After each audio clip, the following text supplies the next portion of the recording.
Le directeur général de l'ONU-SIDA, Michel Sidibé, a animé une conférence de presse pour faire le point de sa mission dans notre pays. Mesdames et messieurs, bonsoir. Bienvenue à ce 20h. On commence avec les activités du président de la République. Le président de la République a accordé 2 audiences cet après-midi. La première audience au directeur général de l'ONUDI et la seconde à l'ambassadeur de France en Côte d'Ivoire, son Excellence, M. Jean-Marc Simon. Compte rendu à Ouattouré. Fin de mission pour l'ambassadeur de France en Côte d'Ivoire, Jean-Marc Simon, après 3 ans passés dans notre pays. Le diplomate français est venu pour cette dernière visite officielle au palais présidentiel prendre congé du président de la République, Alassane Ouattara. C'est évidemment un moment chargé d'émotions puisque nous avons vécu ensemble des moments très forts et très intenses, comme vous le savez.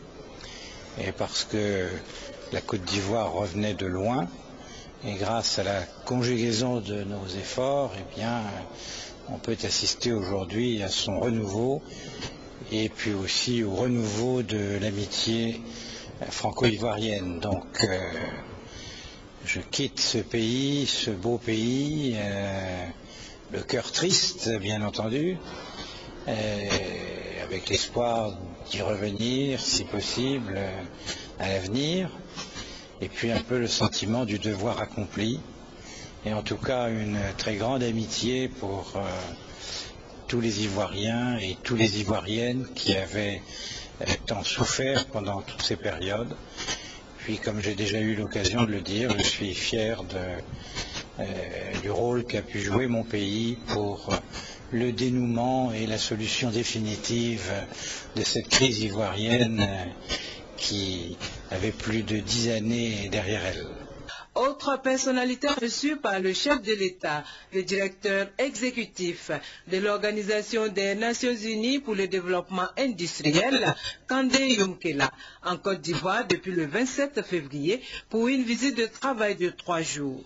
Kandé Yumkela est venu remercier le président de la République et l'ensemble du gouvernement pour avoir contribué à la réussite de sa visite de travail en Côte d'Ivoire. Je me suis entretenu avec son Excellence le Président de la République autour de 4 questions essentielles, dont la première concerne la réhabilitation des centres de formation technique afin de renforcer le potentiel des jeunes en termes de création d'emplois et de création d'entreprises. Formulation d'une stratégie de développement industriel, bien entendu en relation avec le ministre Dosso, ministre de l'Industrie, le ministre de l'Économie, le ministre du Plan et l'ensemble des départements sectoriels qui s'intéressent à ces questions, afin de développer une plateforme stratégique complétant la vision 2020 du président de la République. Les 2 années prochaines, nous allons organiser un ensemble de forums dédiés à l'investissement, à la promotion de l'investissement ici en Côte d'Ivoire, pour lancer un message optimiste au monde disant que la Côte d'Ivoire est de retour dans le monde des affaires. Enfin, nous avons évoqué les questions relatives à l'intégration régionale, autour principalement de 2 questions, la question énergétique, comment appuyer la présidence ivoirienne de la CEDEAO pour la mise en œuvre effective du projet PAOPOL d'intégration énergétique, des questions sur lesquelles je me suis également entretenu avec le ministre chargé de l'intégration africaine. L'autre question relative à l'intégration concerne le commerce sous-régional au niveau de la CEDEAO, avec la possibilité de renforcement des capacités des filières agro-industrielles. Le directeur exécutif de l'ONUDI, Kandé Yumkela, a par ailleurs indiqué que son institution est prête à accompagner la Côte d'Ivoire dans le domaine du développement industriel.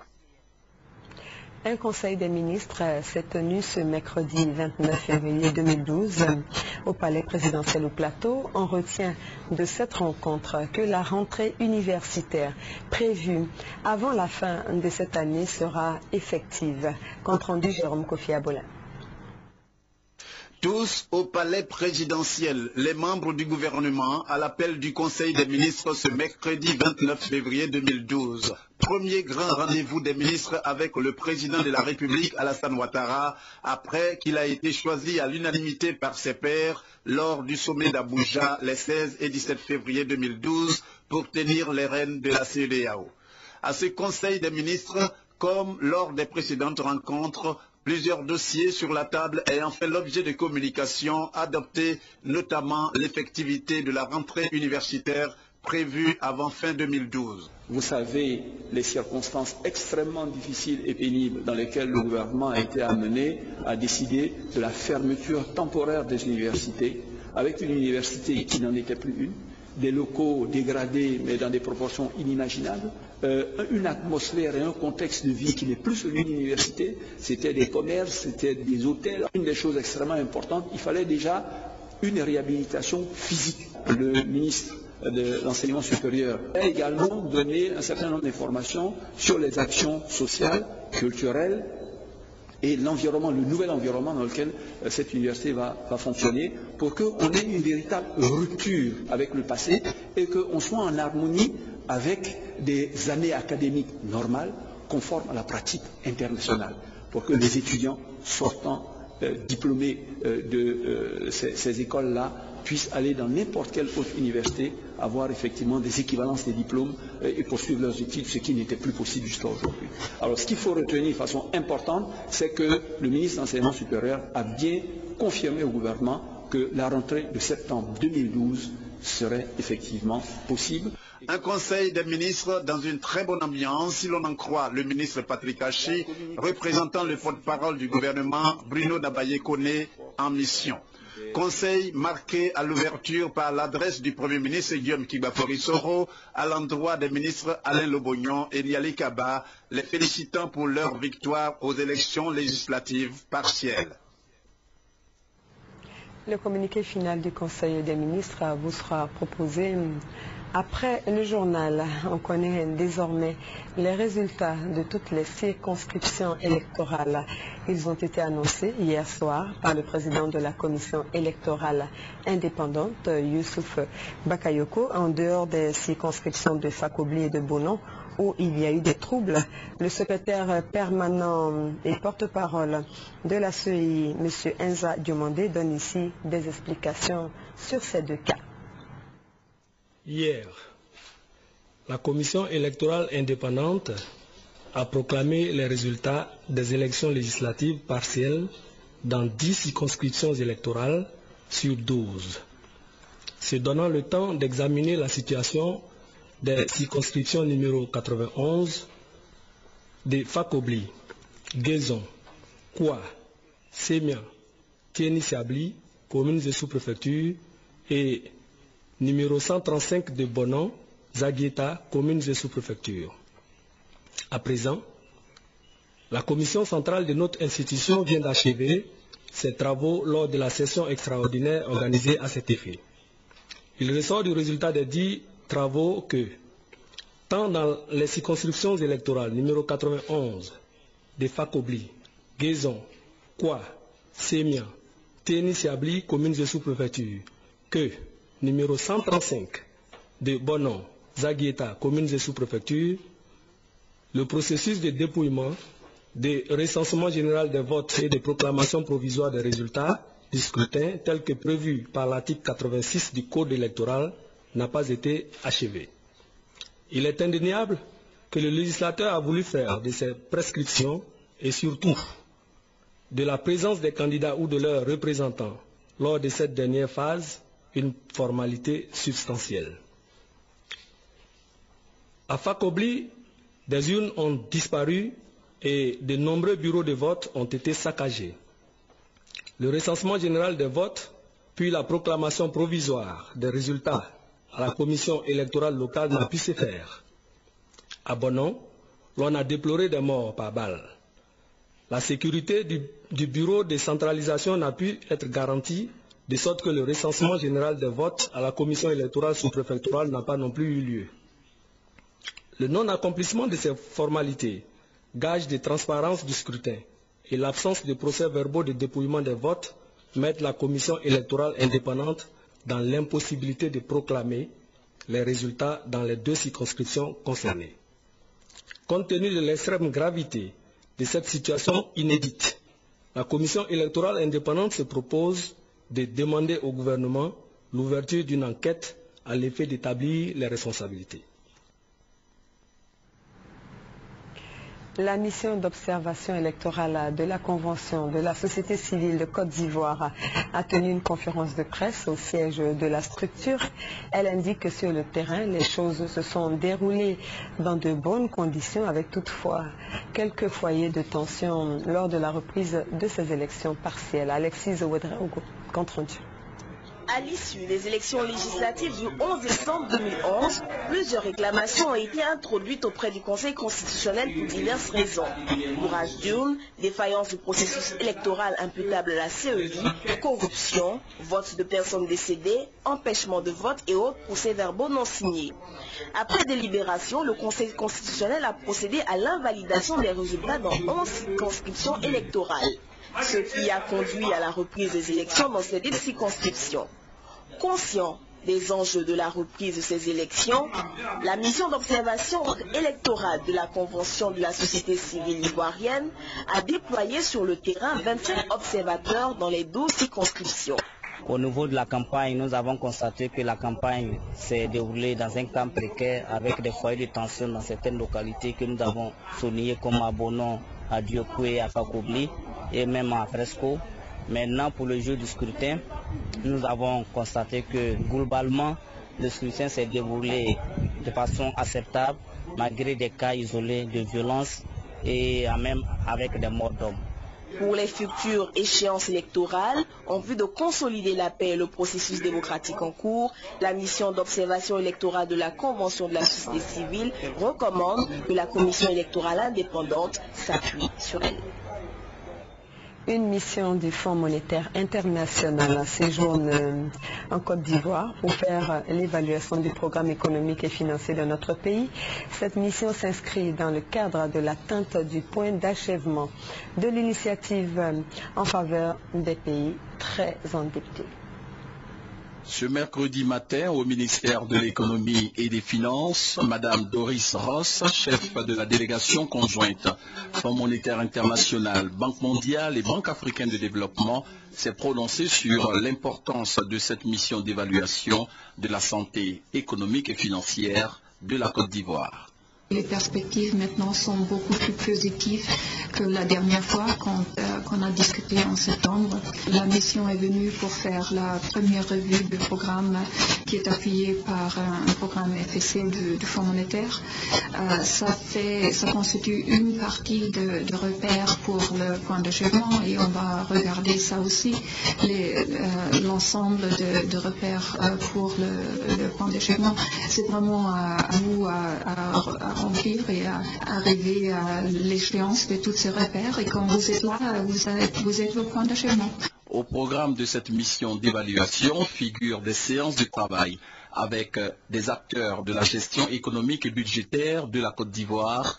Il s'agira donc de faire un bilan de l'exécution du programme économique et financier, programme devant aboutir à l'obtention du point d'achèvement de l'initiative en faveur des pays très endettés. Je rappelle simplement que le point d'achèvement n'est pas le point d'arrivée, que le point d'achèvement est le point de départ de beaucoup d'efforts que la Côte d'Ivoire devrait mener dans les jours à venir et dans les années à venir pour devenir effectivement un pays émergent à l'horizon 2020, comme le souhaite et comme le veut son Excellence M. Alassane Ouattara, président de la République de notre pays.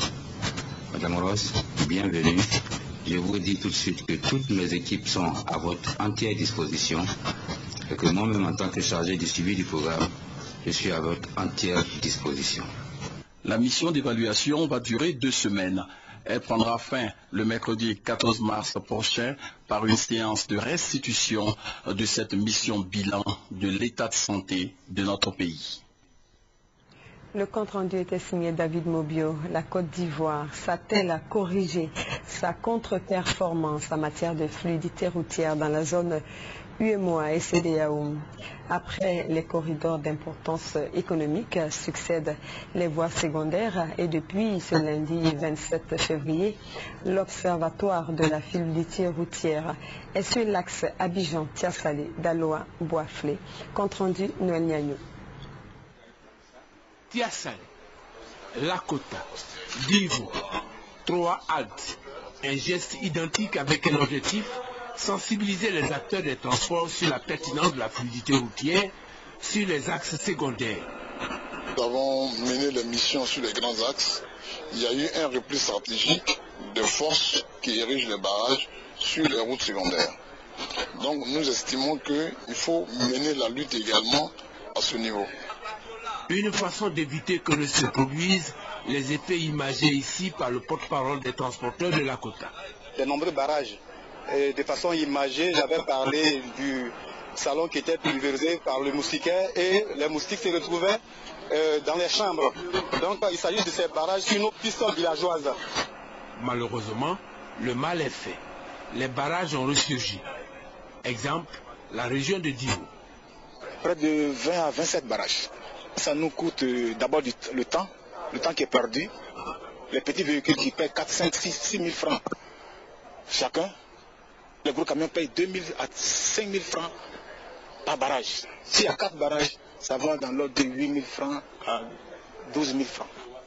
Pour le préfet de la région du Lot-du-Bois, il faut passer maintenant à la phase de la répression. Un arrêté interministériel qui est signé ne peut pas être mis au tiroir et les barrages reviennent à des endroits qui ne sont pas prévus. Nous pensons qu'il est temps que des sanctions soient prises pour que les récalcitrants qui ne veulent pas obtempérer puissent obtempérer. Lancée depuis octobre dernier, l'opération de sensibilisation est à sa 4e phase. Le ministre du Commerce a engagé la lutte contre la fraude et la contrefaçon. Plusieurs marchandises prohibées ou contrefaites avaient été saisies et mises sous scellé par les agents du ministère. Les commerçants ont manifesté leur colère avant leur rencontre avec le ministre Dagobert Banziou. Lansine Ouattara. Bruyante manifestation des commerçants du marché d'Abanani dans la commune d'Adjamé au ministère du Commerce. La vice-présidente des commerçantes s'explique. Le samedi, à notre insu, ils sont venus, ils ont cassé les dépôts, eux, ils ont ramassé nos marchandises, plus de 5 conteneurs de paille pour venir ici au ministère du Commerce. C'est pas la douane, c'est pourquoi ils sont venus manifester au ministère du Commerce pour qu'on rende nos marchandises.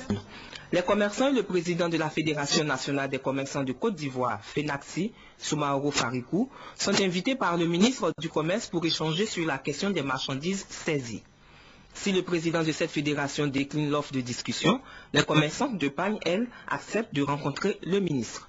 Selon le directeur de cabinet du ministère du Commerce, Kone Moussa, le 10 février dernier, sur la base d'informations reçues, il a été signalé la présence de marchandises et produits prohibés au marché de Dabanani. Les agents assermentés du ministère, accompagnés d'huissiers de justice, seront sur les lieux pour un contrôle. C'est une vraie industrie de la fraude et de la contrefaçon qui est découverte. Produits cosmétiques, pagnes et tissus contrefaits, ainsi que des produits alimentaires périmés y sont entreposés en attendant d'être écoulés sur le marché.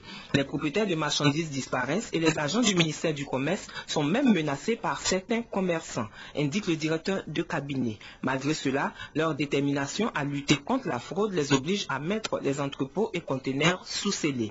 Les propriétaires sont convoqués par voie de presse au ministère du Commerce. Ils n'ont jamais daigné répondre ou apporter les documents des marchandises. En lieu et place, ils défient l'autorité de l'État et cassent les scellés pour faire disparaître les produits prohibés. Ne pouvant accepter que ces produits atterrissent sur les marchés et portent préjudice à l'économie et à la santé des Ivoiriens, Kone Moussa indique que le reste des marchandises est placé le samedi 25 février par les services du ministère.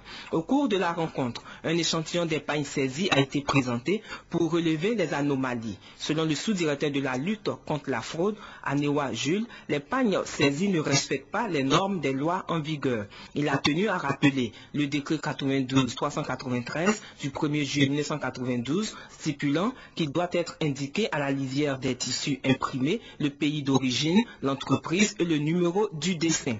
Face à ces explications, les commerçantes avec à leur tête Kone Fatiata ont avoué ignorer les textes. Elles ont profité de la rencontre pour exposer quelques difficultés. À l'issue des discussions, le ministre du Commerce Dagobert Banzio a tenu à apporter des précisions et demander aux commerçants concernés de fournir les documents des marchandises pour vérification. Le ministère du Commerce, c'est leur ministère. Et que notre rôle, c'est de faire en sorte que le commerce se déroule bien, en respectant les textes ivoiriens, en protégeant aussi bien les commerçants que les consommateurs et les opérateurs économiques. Les commerçants ont promis sensibiliser sur les marchés et participer à la lutte contre la contrefaçon. Ils ont souhaité un cadre de concertation permanent avec le ministère pour trouver ensemble des solutions pour la bonne marche de leur activité. Le ministre du Commerce, Dagobert Banzio, a procédé au lancement du projet d'insertion des jeunes dans le transport du vivrier, la distribution de produits de grande consommation et la petite restauration. Ce projet s'inscrit en droite ligne dans le cadre de la lutte contre le chômage des jeunes. Compte rendu la Sénawata. Il s'agit du projet d'insertion des jeunes et de la création d'une société de transport de produits vivriers.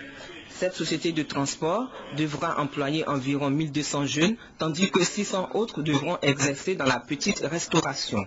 À mi-parcours d'une étude qui a démarré début février et qui va s'achever en mars prochain, le ministre du Commerce Dagobert Banzio a indiqué que c'est une occasion de réunir tous les acteurs afin d'apporter leur contribution pour la réussite du projet. Les différentes composantes du projet d'insertion jeune initié par le ministère du Commerce ont été présentées par Augustin Lolo. Elles s'articulent autour de la justification du projet avec les objectifs et la démarche méthodologique. L'insertion des jeunes dans le tissu social fait partie des priorités du président de la République, Alassane Ouattara. Demain jeudi, le monde entier va célébrer la journée mondiale de la protection civile. En prélude à cet événement, l'Office national de la protection civile a organisé un point de presse pour expliquer ce qu'est la protection civile, mais surtout ses exigences et ses défis. L'ONPC prépare activement la journée mondiale de la protection civile et la structure veut compter sur la presse pour faire connaître ses missions, mais encore sensibiliser les populations à la gestion des situations d'urgence. Son directeur général a indiqué devant les journalistes que la célébration en Côte d'Ivoire de la journée mondiale de la protection civile le 1er mars prochain en sera le tremplin. À cet effet, poursuit le contrôleur général Kili Fiacre, il sera organisé des conférences, des débats et des exercices sur la préparation aux catastrophes et sur l'organisation des secours. L'édition 2012 de la journée mondiale de la protection civile est placée sous le thème « La protection civile et les accidents domestiques ». Le ministère de l'Intérieur, tutelle de l'ONPC sur l'initiative de l'Organisation internationale de la protection civile OIPC, a décidé de faire participer chaque citoyen dans toutes les initiatives en matière de protection civile. Ces dernières années, notre pays a connu de nombreuses catastrophes dont les conséquences ont particulièrement touché les femmes et les enfants, les premières victimes des situations d'urgence. Parlons encore d'une catastrophe. Habitations et plantations de Boné, c'est dans le département de Biancouma, ont été ravagées par un feu de brousse. Ce sont aujourd'hui plusieurs familles sinistrées qui attendent l'aide de bonne volonté. Charles Niaoré. Des plantations, des greniers et plusieurs habitations parties en fumée dans la sous-préfecture de Boné. Le feu de brousse qui s'est déclaré le vendredi dernier a fait d'importants dégâts matériels dans le village de Yoroboué, Torogouélé et Gonessoua. Aucune perte en vie humaine cesse, mais il faudra cependant venir en aide aux sinistrés. Nous sommes venus en grand nombre pour intervenir, mais le vent, on ne pouvait pas arrêter. Et voilà, aujourd'hui, tout le travail que j'ai fait pendant 2 ans, après ma retraite, je suis venu au village, voilà, c'est une catastrophe. Pour là, je ne sais pas où faire pied. On était au campement ici, un coup net, j'ai vu derrière ce montagne, on était au campement, on allait dans le champ de cacao, on a fait débrouiller dedans, ça n'est pas marché du tout, puis a tout brûlé. Après ça, on arrive au campement, puis est venu la brûler tout le campement avec tous les matériels qui étaient au campement. Pour l'heure, les circonstances exactes de cet incendie ne sont pas encore élucidées. Sur les lieux, Lambert Tekessé a apporté assistance aux familles sinistrées en demandant aux chasseurs et aux cultivateurs de redoubler de vigilance pour éviter ce genre d'incident malheureux. En bonne volonté, le sous-préfet de Bonnet a lancé un appel à la solidarité en faveur des populations sinistrées.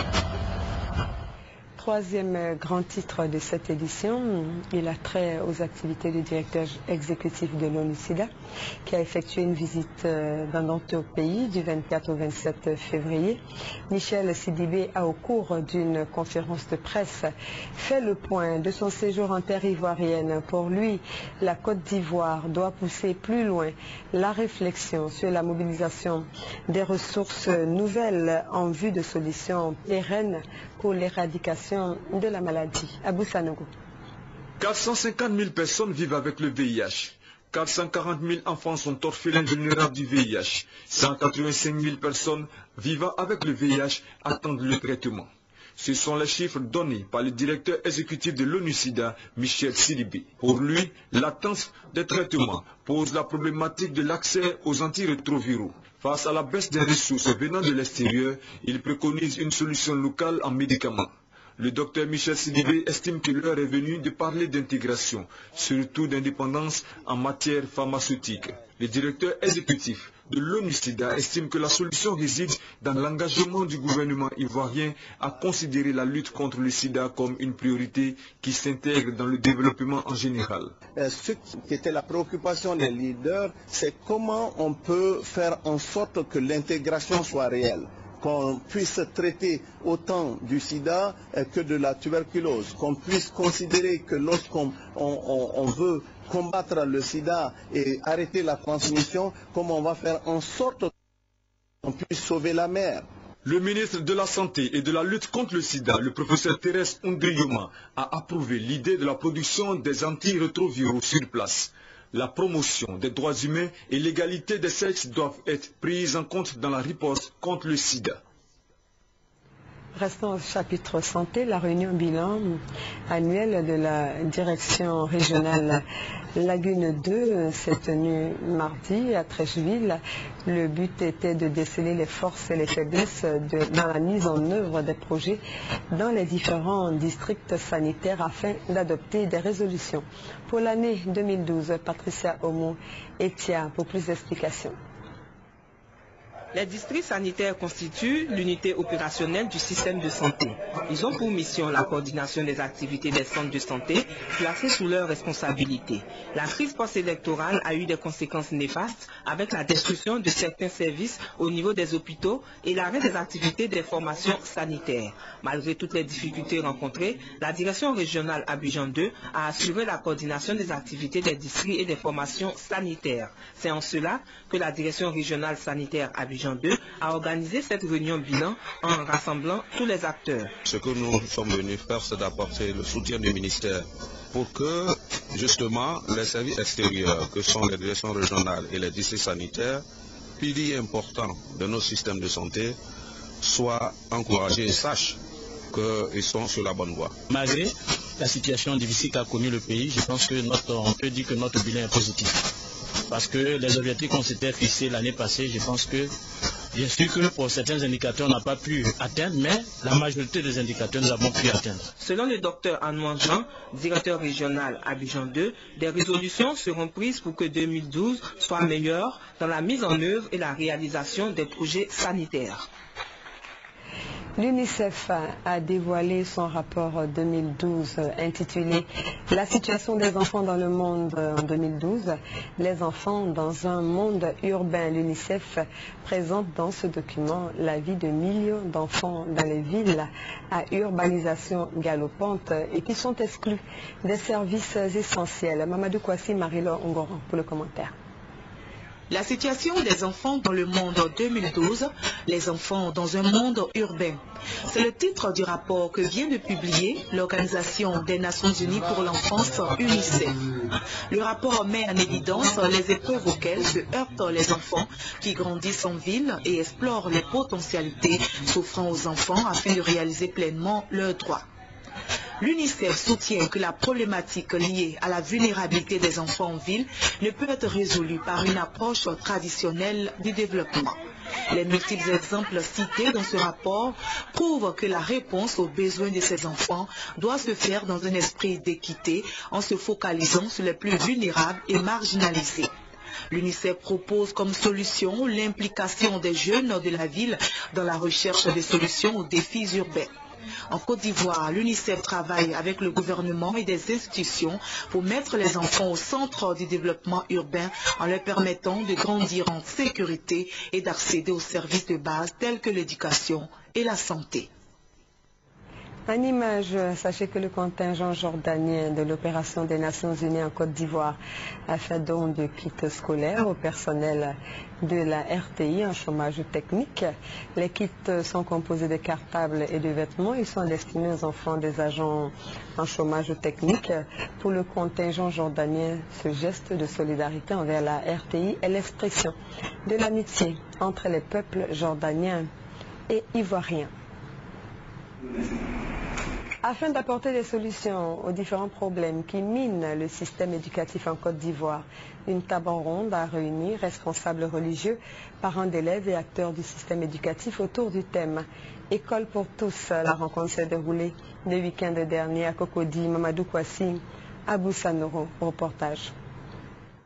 Une rencontre d'échange sur les problèmes qui minent l'école ivoirienne. Un seul objectif au sortir de ces assises, trouver des solutions pour sauver l'école ivoirienne. 3 sujets retenus. Le besoin de s'instruire, l'école pour tous et l'après-école. Selon les intervenants, les parents d'élèves ont un rôle important à jouer dans la formation des élèves. Et cela passe par la mise à disposition de moyens adéquats. Pour les panélistes, les grèves à répétition dans le système scolaire, la démission des parents et l'inadéquation de certains programmes seraient la cause des problèmes du système éducatif. Les participants à la table ronde saluent les décisions du gouvernement de bannir la violence et la politique dans l'environnement scolaire. Ils proposent comme solution le renforcement des programmes de formation et l'amélioration des conditions de recrutement des enseignants. Les recommandations de la rencontre seront mises à la disposition du ministère de l'Éducation nationale pour contribuer à sauver l'école ivoirienne. Dans la même veine, le ministère de l'Éducation nationale et ses partenaires ont célébré lundi dernier la journée de la promotion de l'éducation de la jeune fille. Les parents ont été exhortés à inscrire leurs filles à l'école et c'est l'EPP Aboubonor qui a servi de cadre à la célébration de cette journée. Reportage Evelyne Deba-Segua. Avec 161,63 points et 151 points, Dosso Topali Guerachel et Amani Ange sont respectivement première et deuxième au plan national de l'édition 2011 du certificat d'études primaires élémentaires CEPE. Aujourd'hui, en classe de 6e, ces 2 filles ont été présentées au cours de cette journée de promotion de l'éducation de la jeune fille pour exhorter les parents à ne pas laisser leurs filles en âge d'aller à l'école à la maison. J'ai été pour moi parce que j'aime les défis. Je vais dire aux parents d'amener les filles à l'école. Car l'école permet de former des leaders. La ministre de l'Éducation nationale, Kandia Kamara, qui se présente elle-même comme un exemple de réussite de fille, a expliqué l'importance de la scolarisation des jeunes filles. Éduquer une fille, c'est encourager l'essor des valeurs de tolérance, d'équité et de respect mutuel. C'est aussi offrir à tous la possibilité de vivre ensemble, de grandir en bonne santé, dans la paix et dans la dignité. Le taux de scolarisation des filles en Côte d'Ivoire varie entre 65 et 69%. Le réseau national de l'initiative des Nations Unies pour l'éducation des filles, Yungay, et l'UNICEF, qui travaillent à l'augmentation significative de ce taux, souhaitent l'institutionnalisation de cette journée et sa célébration tous les ans. Les élèves de Côte d'Ivoire qui ont épargné la somme de 100 francs CFA pour venir en aide aux malades de la lèpre et de l'ulcère de Burili ont remis au cours de cette cérémonie leur don d'une valeur de 18 millions de francs CFA à l'association ivoirienne Raoul Folro à travers la ministre de l'Éducation nationale et le directeur de la vie scolaire. Au chapitre judiciaire, le tribunal militaire d'Abidjan reprend ses audiences après la crise post-électorale. Plusieurs dossiers sont sur la table des magistrats militaires. La première audience aura lieu en présence du Premier ministre Soroki Bafori Guillaume Alvarassa. Les audiences du tribunal militaire d'Abidjan reprennent ce jeudi après 2 ans d'interruption. Elles mettent en application la politique du gouvernement, tolérance zéro dans les violations des droits humains et atteinte à la discipline et à l'éthique militaire. La première audience aura lieu en présence du Premier ministre, ministre de la Défense, Guillaume Soro. Et déjà, plusieurs dossiers seront traités par les magistrats militaires. D'abord, il y a les dossiers anti-crise. Beaucoup de personnes se posent un certain nombre de questions. S'ils ont l'impression qu'ils n'ont pas des résultats des enquêtes d'un certain nombre d'années, c'est en raison des lois d'amnistie qui viennent effacer ou arrêter le cours de certains dossiers. Entre 2003 et 2007, nous avons eu 2 amnisties. Maintenant, pendant la période post-crise électorale, il y a eu des faits qui ont été, des exactions qui ont été commises, des violations graves des droits humains qui ont été commises par des militaires de tous bords. Ces personnes-là seront jugées. Le commissaire du gouvernement, le magistrat capitaine de Frégat, Ange Kessi, invite les populations à la collaboration pour une justice militaire ivoirienne encore plus crédible. Pour mieux se mettre au service des justiciables, le tribunal militaire d'Abidjan a ouvert son site internet www.tribunalmilitairedabidjan.ci où l'on peut découvrir l'organisation du tribunal militaire d'Abidjan. Activité du Conseil économique et social à son Excellence, Madame Chantal de Varenne, ambassadeur du Canada en Côte d'Ivoire, a rencontré ce matin le président du Conseil économique et social, Azadi Kessi Marcel. Au menu des échanges, les questions de développement et de reconstruction de la Côte d'Ivoire. Compte rendu Serge Coléa.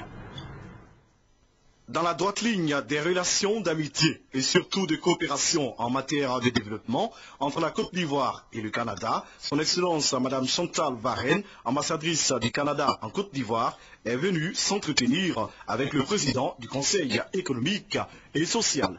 Marcel Zadikessi et l'ambassadrice canadienne ont échangé leur point de vue sur des questions d'ordre économique et social pendant environ 1 heure. D'autres rencontres et séances de travail, a indiqué la diplomate canadienne, sont prévues en vue de renforcer davantage les rapports entre les 2 institutions. En ce qui a trait à la reconstruction, le Canada souhaite encourager la venue d'investisseurs. Nous avons une mission économique canadienne il y a peu de temps et je dois dire que les résultats de cette mission sont très prometteurs. Je pense que le Canada et le Conseil économique et social ont des visées communes et lorsque nos discussions seront un peu plus abouties, on pourra effectivement vous faire part de projets concrets. Notons que dans les locaux annexes du Conseil économique et social, situés à Cocody de Plateau, le président Marcel Zadikessi multiplie les rencontres et séances de travail. L'objectif étant de mettre en route une véritable politique de développement économique et social au sein de l'institution qu'il dirige. Sport, football, on parle maintenant du match amical entre la Côte d'Ivoire et la Guinée. La rencontre s'est déroulée, vous le savez, au stade Félix Houphouët-Boigny cet après-midi. Le match s'est soldé par un nul vierge, 0 partout. Je vous invite à faire maintenant le tour du monde en bref.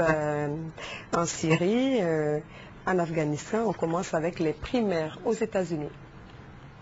Mitt Romney a remporté mardi les primaires républicaines dans l'Arizona et le Michigan, devançant dans les deux États l'ultra-conservateur Rick Santorum. Mitt Romney préserve donc son statut de favori pour affronter Barack Obama lors des présidentielles de novembre.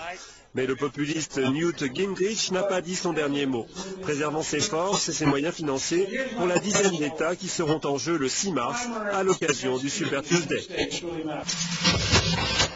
Le reporter britannique Paul Convoy, blessé dans les bombardements de Homs, a pu être exfiltré mardi vers le Liban. En revanche, l'évacuation de sa consoeur française Edith Bouvier a échoué. Son groupe, convoyé par l'armée syrienne libre, a été bombardé, faisant de nombreuses victimes parmi les insurgés. Il y a quelques jours, ces bombardements avaient coûté la vie à la journaliste du Sunday Times, Marie Colvin, et au photographe Rémi Yoshi. 25 hackers supposés appartenir au groupe de cybermilitants des Anonymous ont été arrêtés cette semaine en Espagne et en Amérique latine. Du matériel informatique et des cartes de crédit ont été saisis. Recherchés par Interpol, ils sont accusés d'attaques informatiques contre le ministère colombien de la Défense et la compagnie chilienne d'électricité. Les personnes arrêtées en Espagne sont soupçonnées d'avoir publié des données personnelles sur les gardes du corps travaillant pour le chef du gouvernement espagnol. Une nouvelle attaque à la voiture piégée a fait une dizaine de blessés mercredi dans la capitale de la province du Helmand en Afghanistan. L'attaque suicide visait un convoi des troupes de l'OTAN stationnées dans la ville. Ces attaques à la voiture piégée se sont multipliées ces dernières semaines en Afghanistan. L'événement à Boaké, c'est demain, jeudi 1er mars, et c'est l'ouverture de RTI Boaké après 10 ans d'absence. Et pour la réussite de cet événement qui s'annonce grandiose, les responsables de la radiodiffusion télévision de Boaké sont à pied d'œuvre pour donner les premiers signaux. Vous aurez tous les détails et l'ambiance qui prévaut en ce moment sur place à Boaké dans un dossier de Youremi et de Doigt des Lasers. C'est la fin de ce journal. Excellente soirée sur notre chaîne et à demain 20h.